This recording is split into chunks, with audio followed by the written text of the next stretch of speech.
Rádio Rio de Janeiro, a emissora da Fraternidade, passa a apresentar Luz na Penumbra, programa que leva ao seu coração a mensagem da doutrina espírita.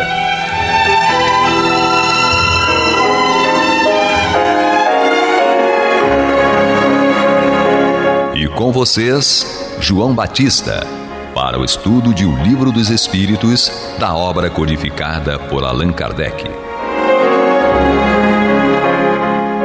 Papai do céu nos guarde e nos abençoe. Louvado seja nosso Senhor Jesus Cristo, e que possamos aproveitar o tempo que dispomos para fazer da nossa vida um cântico permanente de trabalho, justiça e boa vontade para com todos os que nos cercam, lembrando sempre que esta é a forma ideal de caminhar de maneira mais firme e consistente na conquista da verdadeira felicidade. Hoje vamos iniciar mais um tópico da Lei de Justiça, Amor e Caridade. Chama-se Direito de Propriedade, Roubo. Hoje vamos estudar as perguntas 880 a 882, que faz parte deste tópico, porque, na verdade, ele se estende através de várias perguntas, assim como foi anteriormente na questão da justiça e direitos naturais que nós encerramos semana passada. Então, temos aqui hoje o nosso irmão Astênio para fazer o estudo conosco. Cada dia é uma página nova no livro da nossa vida. E vamos formular para ele a primeira pergunta. Qual o primeiro de todos os direitos naturais do homem?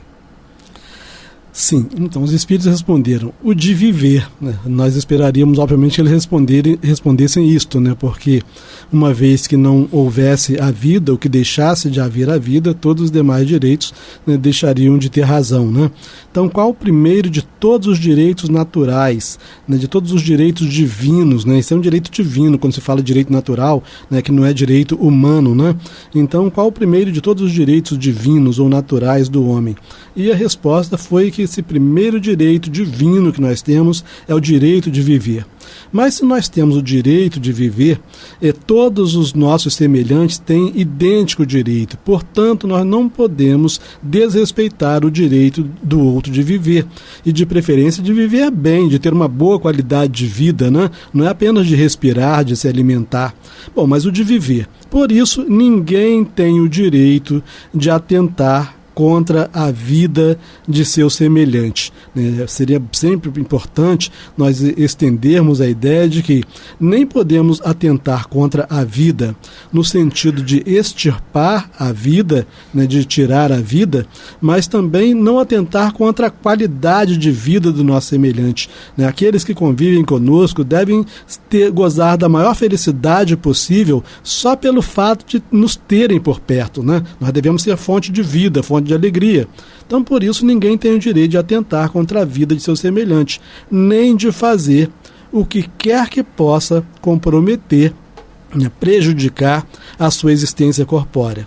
Essa parte final realmente confirma, o que nós falávamos antes, que não o respeitar o direito de viver não é apenas o de permanecer respirando, na vida, mas a qualidade de vida. Notemos que eles terminam dizendo assim, nem de fazer o que quer que possa comprometer ou possa prejudicar a sua existência corpórea. Então, nós devemos não apenas respeitar o direito divino do outro, de permanecer vivo, como respeitar a qualidade da vida, dessa experiência do outro de viver. É interessante observar uma coisa. Eu me lembro que quando as minhas filhas foram para a evangelização, elas trouxeram um enfoque a mais em cima exatamente do segundo período dessa resposta, falando a respeito de comprometer a sua existência corporal. E aí a professora da evangelização falou, não se mata somente o corpo, mata-se a alegria da pessoa. Sim, a esperança. A esperança.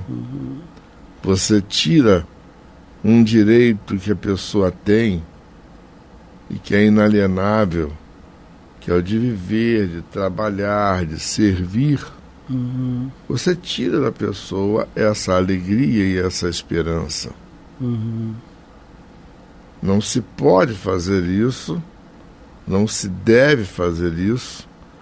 A nossa tarefa tem que ser a de auxiliar a todos, indiscriminadamente, levando sempre em consideração que o direito do outro termina aonde começa o nosso dever.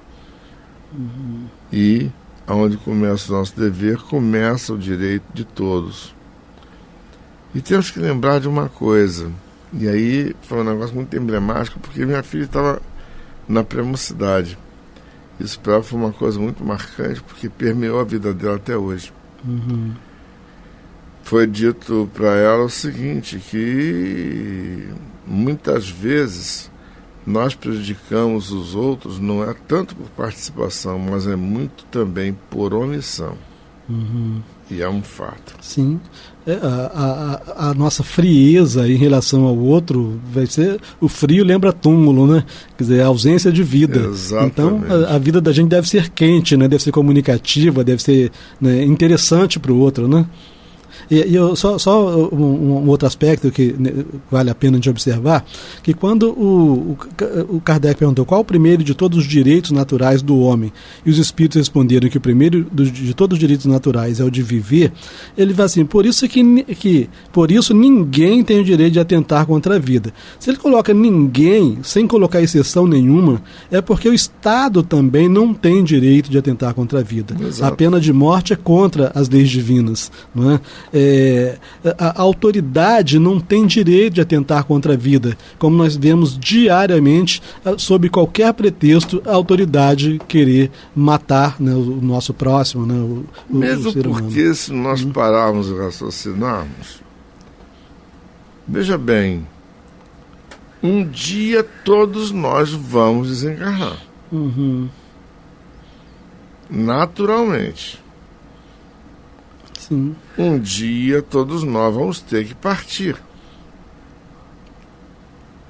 Uma coisa que é certa, o corpo físico, ele se exaure, enferma e se vai de retorno à terra, de onde proveio. E o espírito volta ao mundo espiritual também de onde proveio. Então, afinal de contas, para que você considerar a possibilidade da pena capital, principalmente em considerando que todos nós um dia vamos desencarnar. Sim. Então, você acelerar o processo é mais ou menos tão como também a eutanásia. Você acelera um processo, porque ele estava sofrendo muito. Sim. Hoje se tem o conceito da eutanásia, da distanásia e da ortotanásia. O que é eutanásia? É você provocar o óbito de alguém que está sofrendo demais. O que é ortotanásia? É você cuidar dessa pessoa para que no dia que ela tiver que partir, que ela parta no momento correto para o qual foi programado de acordo com a vontade divina. E até lá ela receba todo o conforto que é possível dar, até mesmo, por exemplo, você ter uma noção do que é importante para aquela pessoa. Eu me lembro de um amigo que estava com uma paciente sob os cuidados dele e da equipe do qual ele faz parte, pessoa já estava no final, realmente, uma doença bastante grave. Tinha mais ou menos 2 ou 3 dias de vida somente. E aí, ele perguntou para ela num determinado dia, que no dia seguinte ia ser o aniversário dela: o que você quer realmente de presente no dia de aniversário? Ah, doutor, eu queria tanto tomar um copinho de cerveja. Você vai negar a cerveja dessa criatura? Como? Ele providenciou uma cerveja para ela, um copinho de cerveja, e compartilhou com ela. Todo mundo tomou um copo de cerveja em comemoração a ela. No dia seguinte ela desencarnou feliz. Ela disse para todo mundo que estava: olha, estou indo, mas estou indo feliz. Quantos de nós são capazes de ter essa possibilidade? Né?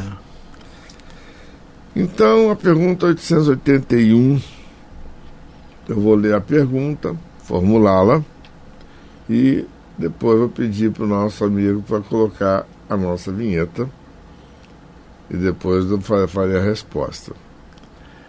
O direito de viver confere ao homem o direito de acumular bens que lhe permitam repousar quando não mais puder trabalhar? É interessante observar que a resposta dos espíritos ela é bastante profunda para todos nós. Sim, mas deve fazer em família, como a abelha, por meio de um trabalho honesto, e não acumular como um egoísta. Até mesmo alguns animais lhe dão o exemplo da previdência. E aí, nós paramos e raciocinamos. Nós observamos que a época de Kardec, particularmente, foi uma época difícil para o povo francês. E Kardec, junto com Amélie Boudet, tinha por hábito socorrer aos mais necessitados, porque não havia nenhum esquema previsto dentro do governo francês que pudesse suprir as necessidades dos enfermos, dos mais frágeis. Então, lógico, havia na época uma oportunidade de fazer caridade, da qual ele se valeu e procurou divulgar esse trabalho de caridade, não o dele, mas o trabalho que os espíritas poderiam fazer. Quem leia o livro Viagem Espírita em 1862 vai ver que foi uma época em que Kardec viajou por toda a França fazendo várias palestras, basicamente exortando a que os espíritas trabalhassem não somente para si, mas também em favor daqueles que necessitavam mais. É interessante observar, por exemplo, que hoje nós temos sociedades que avançaram bastante e aonde o indivíduo tem a possibilidade de ter uma vida mais saudável, tem a possibilidade de ter direitos assegurados de uma maneira bem maior do que aquela que nós temos aqui no Brasil. Mas por que esses países têm essa característica? Porque foi um país que atravessou períodos de guerra, porque existe uma estrutura social aonde a ideia da esmola é uma ideia considerada absurda por aqueles que lá vivem. O trabalho é quem é mais forte e capaz trabalha para que os mais necessitados, idosos e enfermos recebam aquilo que lhes é devido de acordo com suas necessidades. Então é lógico que um dia nós vamos chegar lá. Vamos. a partir das nossas próprias experiências. Vamos ter que desenvolver a noção de valores necessárias para poder tocar adiante essa tarefa maior, que é exatamente suprir as necessidades, não somente as nossas, mas também de todos que nos cercam. Sim. Posso comentar um pouquinho? Uhum. Pode. Então, eu achei assim, deveria destacar na própria pergunta, Kardec fala assim, o direito de viver confere ao homem, dá ao homem o direito de acumular bens que lhe permitam. Então esse acúmulo seria na proporção da necessidade que ela viria a ter mais tarde, quando ela não pudesse mais trabalhar. Então ele pergunta se esse direito de viver confere ao homem o direito de acumular. No fundo, né, o homem tem a obrigação de acumular aquilo que seja imprescindível para a sua manutenção quando ele não puder mais trabalhar, pois do contrário ele vai ser pesado a alguém, ele vai ser pesado a um outro membro da família que não agiu como ele, né? Ou ele vai ser pesado ao Estado, de algum modo vai ser pesado. Então, mais do que direito, nós temos a obrigação de nos preservarmos para aqueles momentos em que nós não pudermos mais produzir, né? E ele diz que a gente deve fazer isso, acumular em família, né? Pensando sempre no agrupamento, né? Com uma abelha, por meio de um trabalho honesto, a honestidade é importante, e não acumular como um egoísta. Então, sempre que nós pensarmos em ter bens, a gente pensar não apenas no que esses bens podem gerar de bem-estar para nós, mas o bem-estar que esses bens podem gerar para algum agrupamento, né? Só concluindo o meu raciocínio aqui, a gente se lembra de Jesus, né, quando ele dizia que os filhos deste mundo são mais prudentes que os filhos do reino, porque aqui nós estamos tratando de questão de prudência. Então, ele disse, os filhos deste mundo, como se estivesse referindo aos materialistas, são mais prudentes que os filhos do reino, do que os espiritualistas. Então, muitas das vezes, por pensar apenas espiritualmente, nós deixamos de zelar pela nossa realidade material. Uhum. E a nossa realidade material é a nossa ferramenta evolutiva. Sim. Sim, tem que cuidar muito bem dela, sob pena de gastar tempo na Terra. Exatamente. Sim, uhum. Bom, encerrando o nosso trabalho de hoje, vou passar para o Astênio a última pergunta. O homem tem o direito de defender os bens que acumulou pelo seu trabalho? Kardec não deixava passar nada, né? O homem tem direito de defender os bens, quer dizer, se os meus bens estiverem ameaçados, eu tenho direito de defendê-los. A gente nota que Kardec não indaga assim, se nós teríamos o direito a qualquer custo, né? Mesmo que a defesa dos bens, dos nossos bens materiais, implicasse na ofensa a um bem superior do nosso próximo, né?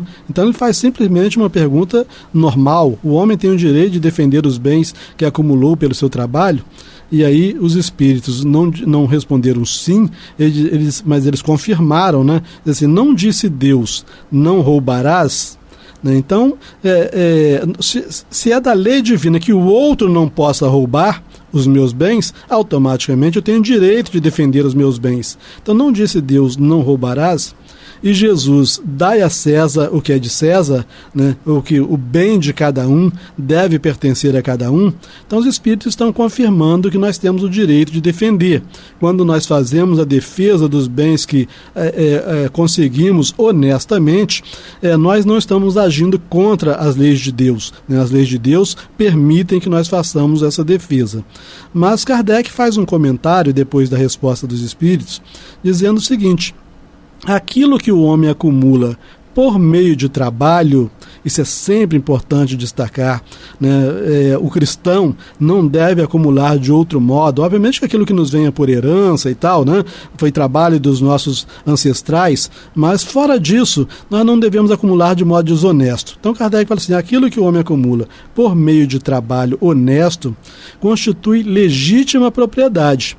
A propriedade só é legítima se nós conseguimos esses bens, essa propriedade, por meio do trabalho honesto, né? Então, constitui legítima propriedade sua, que ele tem o direito de defender, porque a propriedade deixa eu voltar aqui, porque a propriedade que é fruto do trabalho é um direito natural. Então Kardec aqui conclui que se a propriedade é fruto do nosso trabalho e o trabalho é lei da natureza, é lei divina, então também a propriedade adquirida através do trabalho é um direito natural, tão sagrado quanto o de trabalhar e de viver, né? Obviamente que nós devemos, como falamos no início, considerar que os bens, eles têm determinados valores próprios. Para eu defender um bem de um valor menor, eu não devo sacrificar um bem de um valor maior. Então, para eu defender um bem material, eu não devo sacrificar um outro bem espiritual, que é a vida, né? Então, a pretexto de defender bens materiais, eu não devo tirar a vida do meu semelhante, né? Me parece que seria isso que os espíritos, que Kardec estão nos dizendo. Exatamente, porque, veja bem, a propriedade pode ser um direito natural, mas o direito de trabalhar e viver é válido para nós e para os outros também. Sim. O negócio é esse. E esse é um outro aspecto também, João, que eu acho interessante, isso, obviamente olhando a doutrina espírita como um todo, né?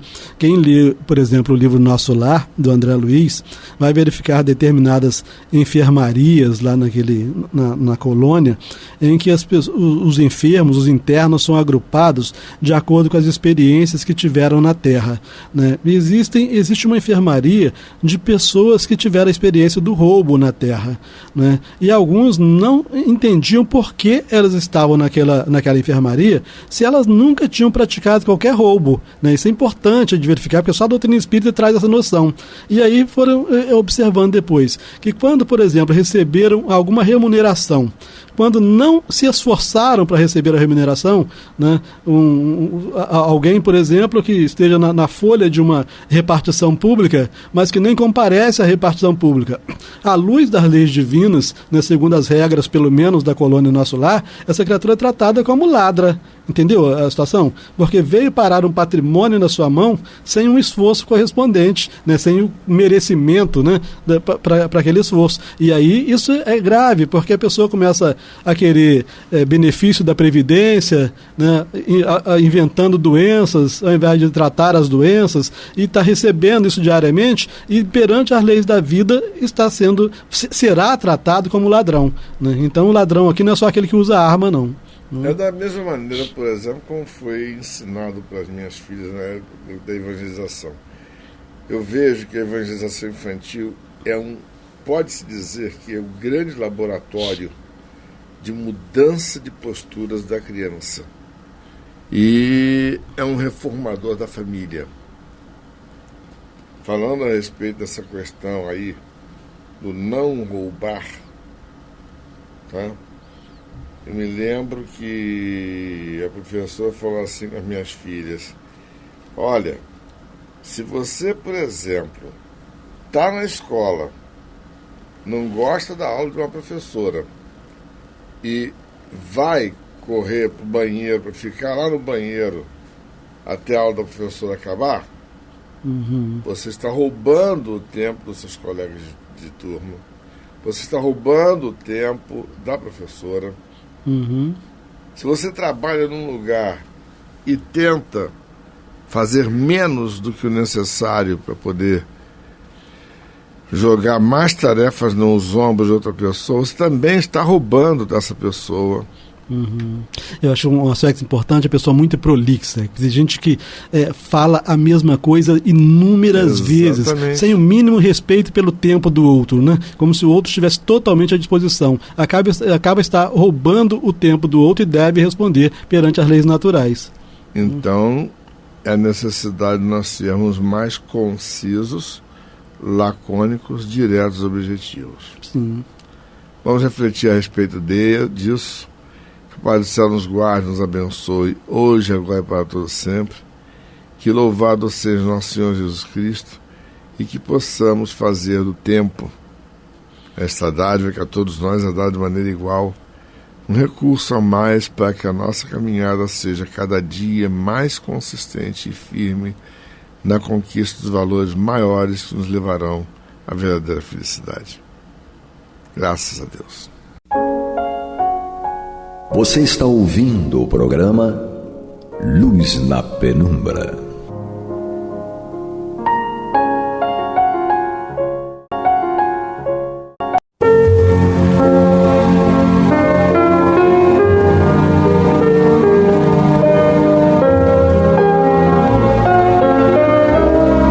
A Rádio Rio de Janeiro está levando ao seu lar e ao seu coração a mensagem consoladora da doutrina espírita, através do programa Luz na Penumbra. E agora com vocês, Antônio de Pádua Barbosa e Marta Batista.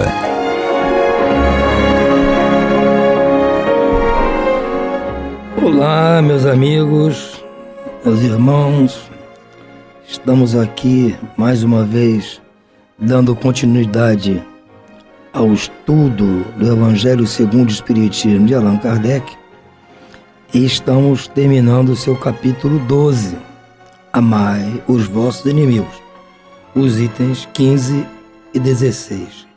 Trata-se de uma mensagem de ninguém menos que Santo Agostinho, e a nota deve ser de Allan Kardec, porque não tem aqui nome de nenhum espírito. Então, para que nós possamos nos esclarecer a respeito deste pensamento de Santo Agostinho, está aqui conosco, como sempre, abrilhantando o nosso programa, Marta Batista, que vai nos brindar com seus comentários. Tudo sob a supervisão do Pablo aqui na técnica.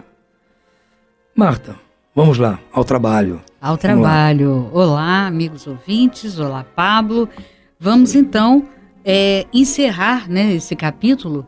Eu falarei deste item, foi uma mensagem de Santo Agostinho. Você, quarta-feira, vai desenvolver a questão da nota, né, trazida por Allan Kardec, e nós vamos encerrar esse 12º capítulo, Amai os vossos inimigos, com o tema do duelo.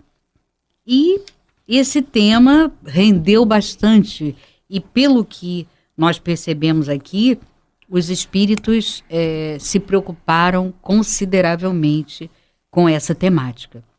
Isso é sinal de que é uma sensibilidade nossa ainda, uma dificuldade, uma limitação de todos nós. Então, vamos ver o que Agostinho nos fala. A mensagem dele chegou em Bordeaux em 1861.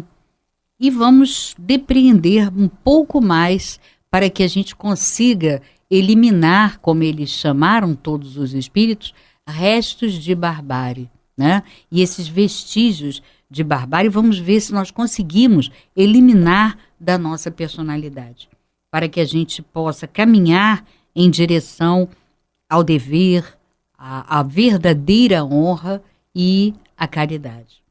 Então, Santo Agostinho inicia: o homem do mundo, o homem feliz, que por uma palavra ofensiva, um motivo pouco importante, arrisca a vida que Deus lhe deu, arrisca a vida de seu semelhante que só pertence a Deus.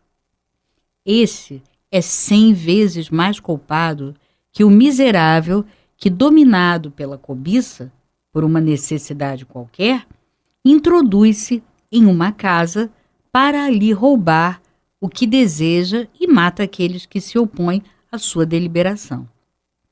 Este último quase sempre é um homem sem educação, que tem apenas noções imperfeitas do bem e do mal, enquanto que o duelista quase sempre pertence à classe mais esclarecida. Um mata brutalmente, o outro com método e polidez, o que faz com que a sociedade o desculpe. Digo mesmo que o duelista é infinitamente mais culpado que o infeliz, que, atendendo a um sentimento de vingança, mata em um momento de desespero. Então, vamos fazer uma pausa aqui, embora não seja, porque na verdade existe um único parágrafo nesta mensagem. Então a gente faz essa pausa aqui, no meio desse parágrafo, para começar a falar sobre isso, a tentar digerir tudo isso e compreender para que a gente inicie esse trabalho dentro de nós, para podermos eliminar esses vestígios finais de barbárie, como os espíritos nos falam. Então, o que a gente depreende, né? Ele lança aqui algo bastante impactante para que a gente se impressione e fique realmente atento a essa necessidade de nos despojarmos desta questão do duelo. É algo que está impregnado de quê? De orgulho. Quando a gente vai ao livro Obras Póstumas, né, existe um tema lá desenvolvido, um texto falando sobre orgulho e egoísmo. E o que a gente percebe ali é que, dentre outras coisas, né, é que ambos, né, foram criados para que o homem pudesse sobreviver, né, para que ele tivesse como instinto de preservação e pudesse caminhar naqueles primórdios, né, nos momentos iniciais, onde a vida era bastante áspera, era muito selvagem, muito bruta, né? Então, o que nós percebemos? Que o orgulho, então, está voltado para esse momento. Só que nós não quisemos nos despojar desse orgulho. E trazemos ele ali junto a nós, ele fica impregnado dentro de nós e nós não conseguimos nos despojar. Se nós quisermos nos liberar desses vestígios bastante violentos, bastante fortes, como no caso do duelo, nós precisamos abandonar o orgulho. Porque a gente vê em todas as questões, eles usavam palavras como dever, como honra. E, na verdade, a gente percebe que todas essas palavras nada mais escondiam do que orgulho, do que vaidade, né? Que a verdadeira honra, ela está ligada às questões morais. As questões morais no sentido de que você realize coisas de acordo com as leis divinas, de uma forma moralizada. Então, todas as vezes que alguém utiliza isso como uma desculpa para justificar as suas atitudes vaidosas e orgulhosas que o levaram de uma forma, né, atabalhoada a essas atitudes e essas decisões, a gente vai vendo, né, que os espíritos vão mostrando para a gente, eles vão dissecando, né, cada pontinho que leva ao duelo, e a gente vai vendo que, na realidade, o que movia, né, e o que move ainda, embora os duelos sejam diferentes agora, não mais com aquelas armas letais, mas são letais de outra forma, né? Não é arma de fogo, não é um sabre, não é uma espada, não é uma pistola, mas pode ser letal também, porque pode destruir uma pessoa com palavras, né? E com aquele duelo incessante que vai até minar aquela pessoa e destruí-la. Quando a gente observa isso, os espíritos nos mostram, e eu estou me baseando num texto que eu já citei várias vezes aqui, da Revista Espírita de 1862, no qual os espíritos nos mostram aqui, falam das consequências humanas, ele vai dissecando a questão do duelo e ele vai mostrando que tudo aquilo que a pessoa justifica como honra, como dever, na realidade nada mais é do que orgulho e egoísmo. E que, na realidade, né, o Espírito diz assim, enfim, quando ele fala, né, que se ele não se colocasse, se ele não se apresentasse, não fosse partir para o duelo, para mostrar a sua infelicidade, usando aqui um exemplo que o Espírito nos deu, sobre um homem que teve a esposa, que teve uma má conduta, né, e que o traiu, ele diz, né, que, na verdade, ele está usando desculpas o tempo todo. E ele começa, então, a mostrar para a gente de que maneira. Ele diz, provoca um dos sedutores desse pobre, dessa infeliz criatura. Tal provocação, ele provocou, Porque, logicamente, ele percebeu que ele tinha mais força, tinha mais habilidade na hora do duelo. Tal provocação seria resultado de seus deveres, de sua honra, da sua coragem? Não, porque sua honra não lhe será devolvida. Sua honra pessoal não foi nem pode ter sido atingida. Isto será uma vingança. Então você vê, e a vingança é o quê? É puro orgulho, é pura vaidade. Né? Então ele queria justamente se justificar, porque ele sabe que aquilo é errado, né? Porque no fundo ele sabia que aquilo era errado. Mas ele queria uma justificativa para mostrar para a sociedade de que ele partiu para aquilo, porque ele precisava mostrar para a sociedade a infelicidade dele diante da traição que aconteceu. E aí o Espírito diz, melhor ainda, para provar que sua pretensa honra não está em jogo, é que muitas vezes sua infelicidade é mesmo ignorada, e ficaria ignorada se não fosse tornada pública, por 1000 vozes provocadas pelo escândalo ocasionado por sua vingança. Quer dizer, até mesmo essa justificativa não é justificativa plausível, porque na realidade ele não ficaria, não mostraria sua infelicidade, ela não se tornaria pública se ele não partisse para o duelo, para o final, para aquela decisão ignorante e cruel e violenta, né, do duelo. E ele segue dizendo o Espírito, enfim, se sua infelicidade fosse conhecida, seria sinceramente lamentada por todos os homens sensatos. Quer dizer, nem assim ele conseguiu fazer a sua infelicidade, entre aspas, ser conhecida.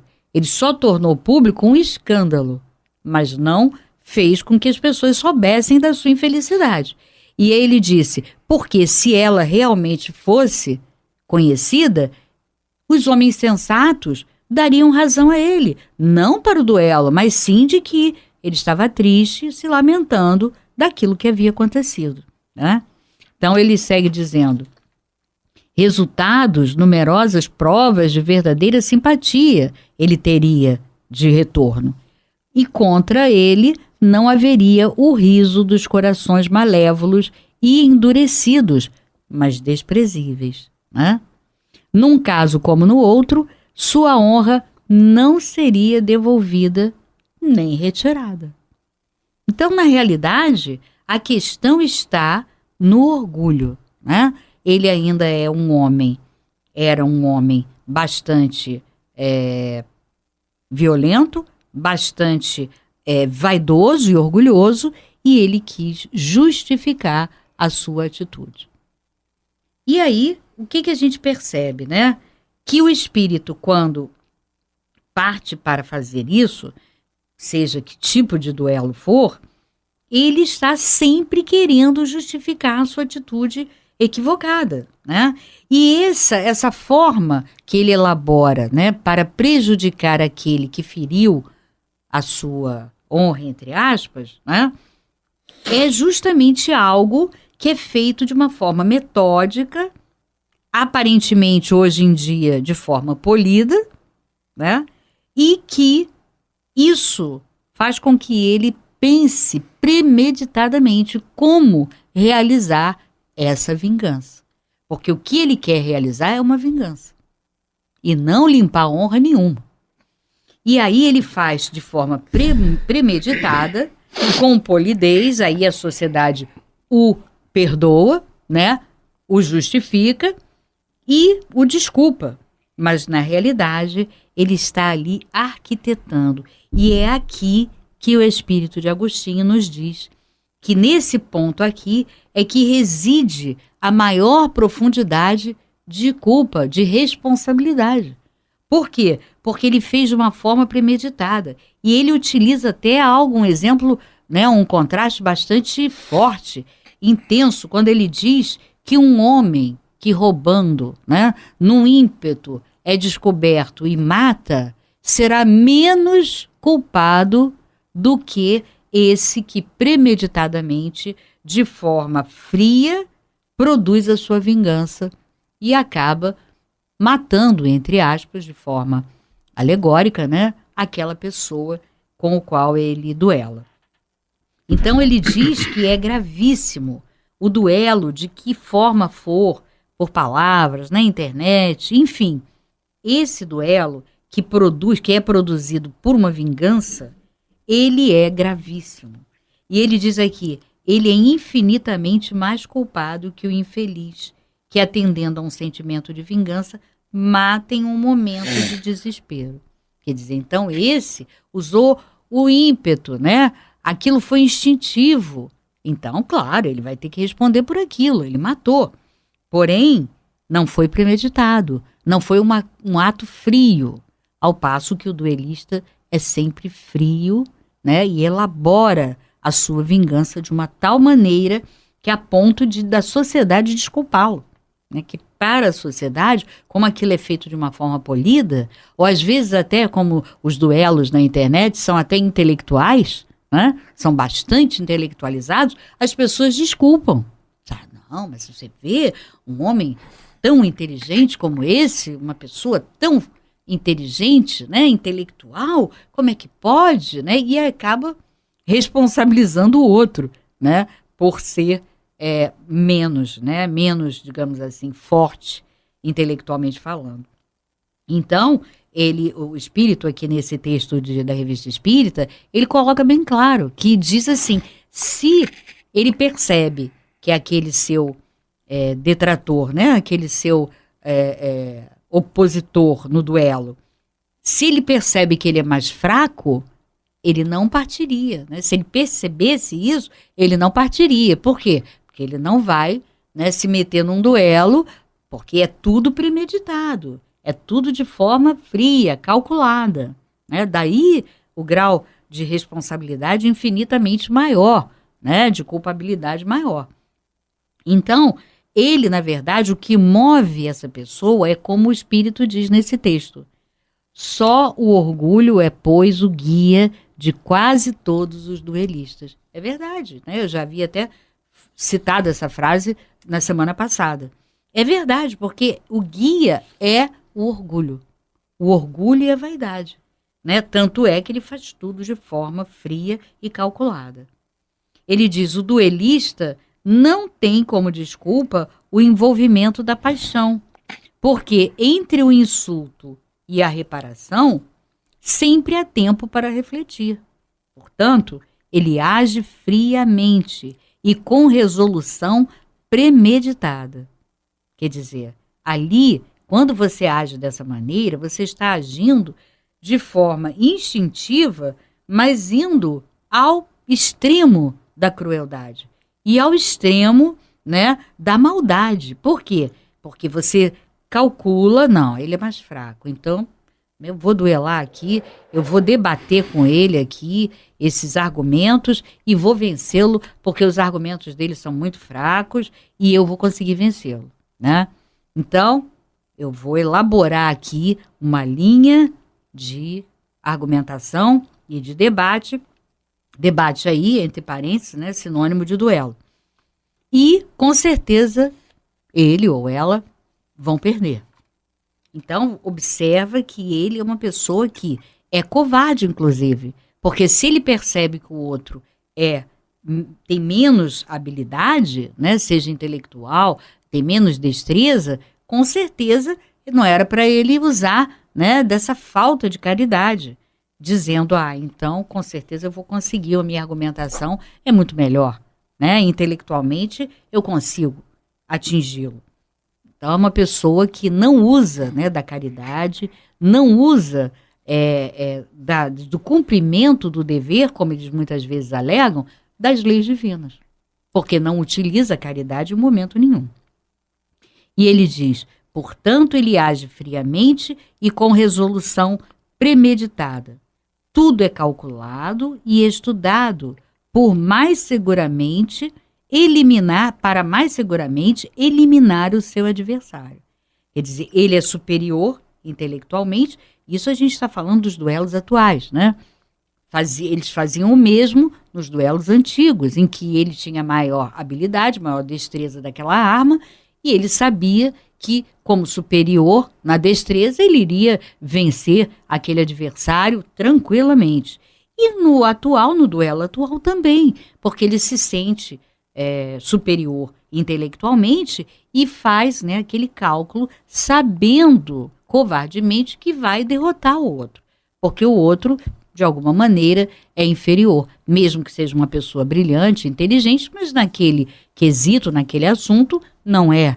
E aí a pessoa vence dessa forma, né? De uma forma calculada, premeditada, e é por isso que a responsabilidade se torna cada vez mais maior e mais profunda.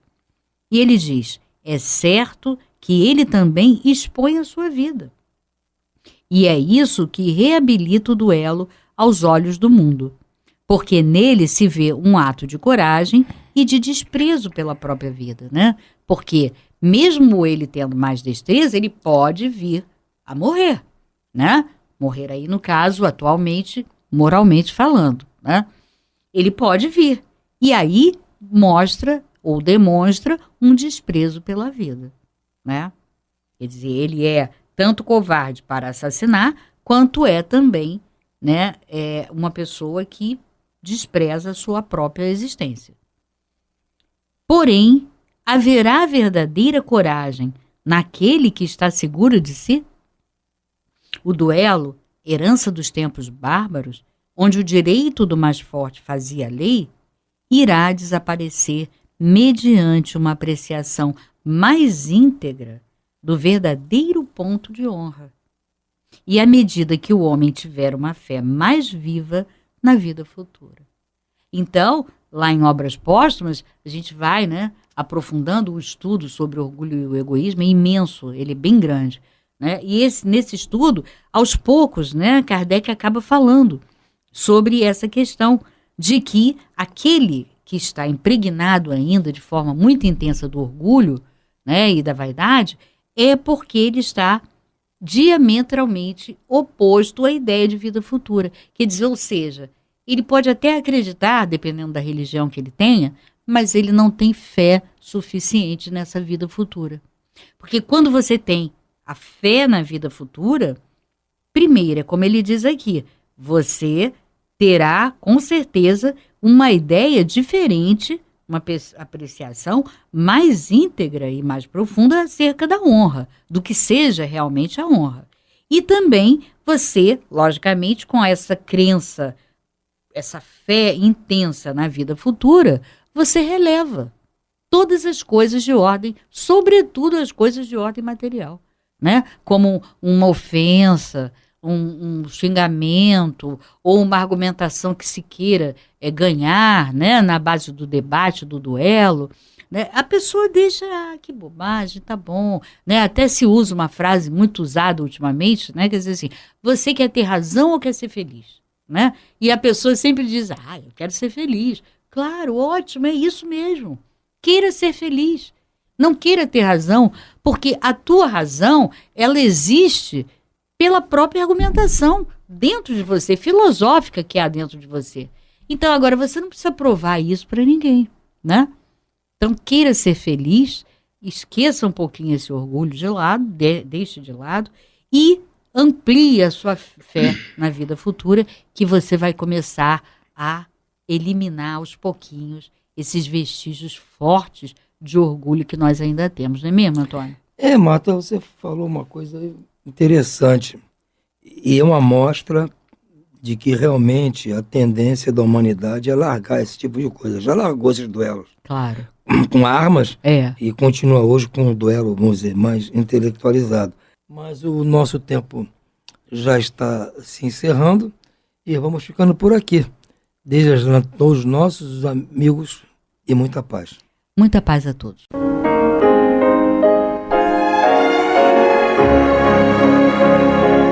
E vamos ouvir agora a prece de encerramento de nosso programa, na voz de Geraldo de Aquino. Jesus, dá-nos coragem para a luta, piedade para os insultos e misericórdia para as injustiças e ingratidões.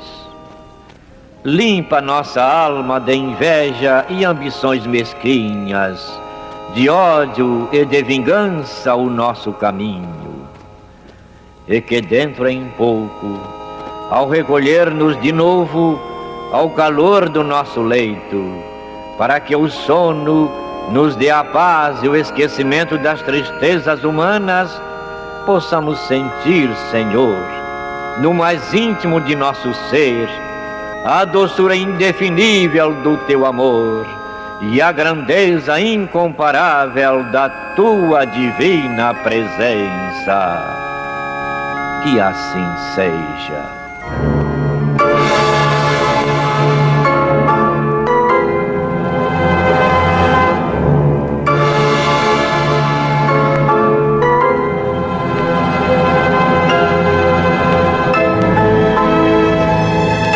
Acabamos de apresentar o programa Luz na Penumbra, que voltará a ser apresentado amanhã às 21 horas nesta emissora.